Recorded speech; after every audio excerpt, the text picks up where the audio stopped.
Hello, everybody. Welcome. Thanks for joining me today. Today, we're going to talk about Charlie. Charlie's an hourly employee who has a chronic condition not related to the job. So it's not an on the job injury.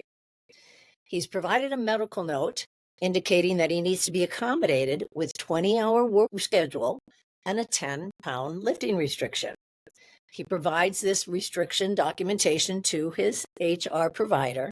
However, his medical provider refuses to complete the sign the FMLA certification, although we have a document that indicates he has restrictions, stating that Charlie was not requesting medical leave and should not be out of work. So in other words, we've got a medical provider who's indicating that they don't understand the FMLA certificate. They don't understand why they would be filling it out because they're not putting Charlie off work. What did they provide?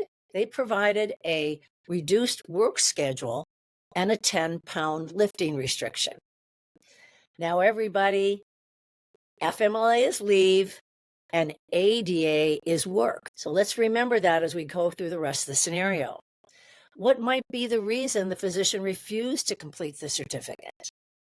Well, in my experience, the physician doesn't always fill out the FMLA certificate, number one, because they could be in an environment where they've got their own certificates and they want to use those.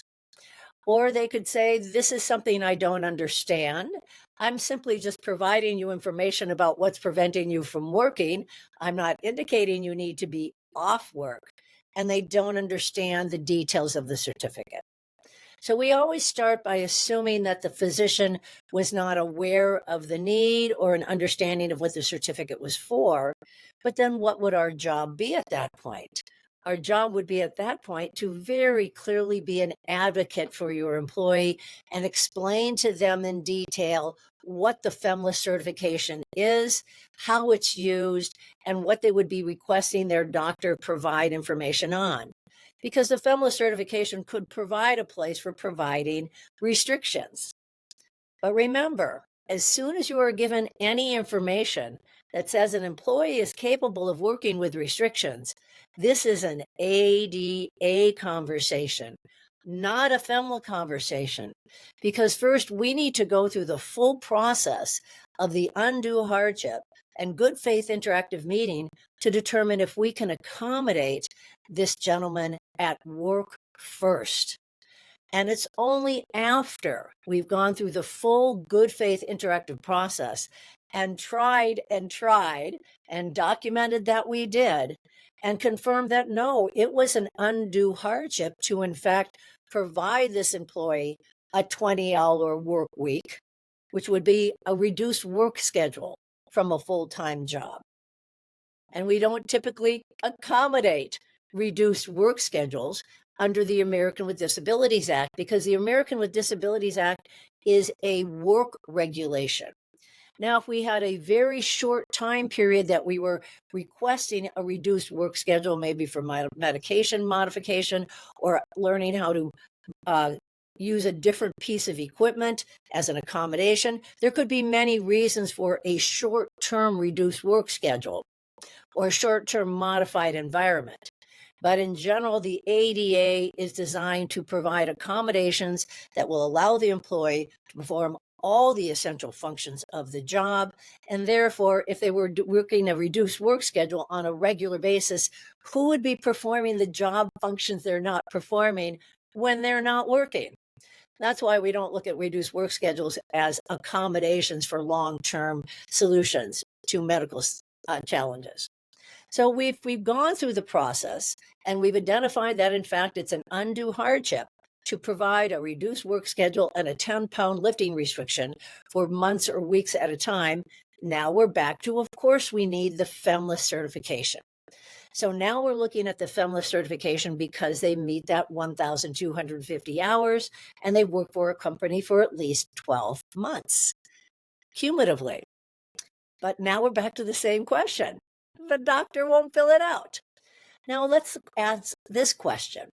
If you've received a medical certificate that indicates that an employee has a restriction, even if it doesn't tell you why, and this is a pretty significant one when they're working 20 hours a week, meaning they're taking more than half the week off, but they're also having a medical lifting restriction. So we are in HR pretty aware when we see these kinds of things that there's an underlying medical condition.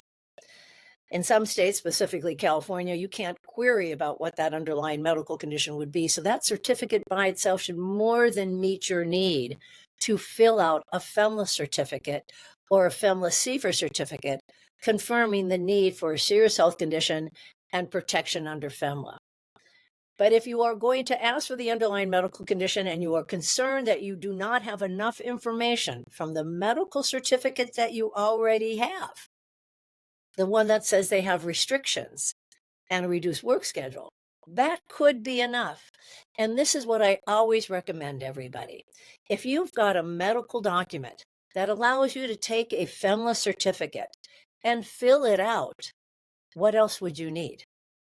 And the question is, what more would we need now? Well, we want to know how long the restrictions are going to last, because this would be the length of the leave that this individual will need, Charlie will need, as he modifies and works with his medical condition, because we are unable to accommodate either in his regular job with that kind of an accommodation or any other job that we had available that he was qualified for. So when ADA is an undue hardship, we're looking at FMLA. So do we need any more information from this medical provider? I don't think so. I think I have enough to fill out a FMLA certificate and be ready to indicate that this individual may need leave. However, if I don't know how long the leave is, then I am curing this certificate.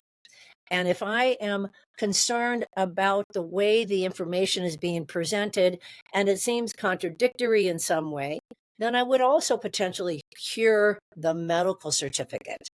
And curing a medical certificate is a very specific step-by-step process under the Family Medical Leave Act. So I hope this was helpful for you to see that there are other strategies for dealing with gathering medical data. And even though you've got a very serious form that you want to use, if you can fill that form out with the data that you've already received, why do you need more data? And if you're having challenge getting the form filled out, let's start by informing the employee and being their advocate and helping them understand what to explain to the medical provider to help them complete the FMLA form.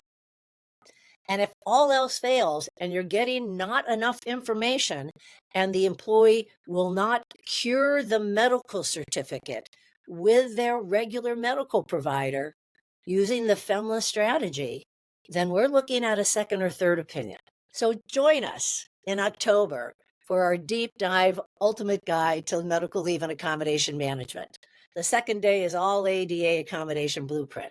We go into detail and do a deep dive on these strategies for managing your daily challenges with medical leaves and accommodations in your workplace.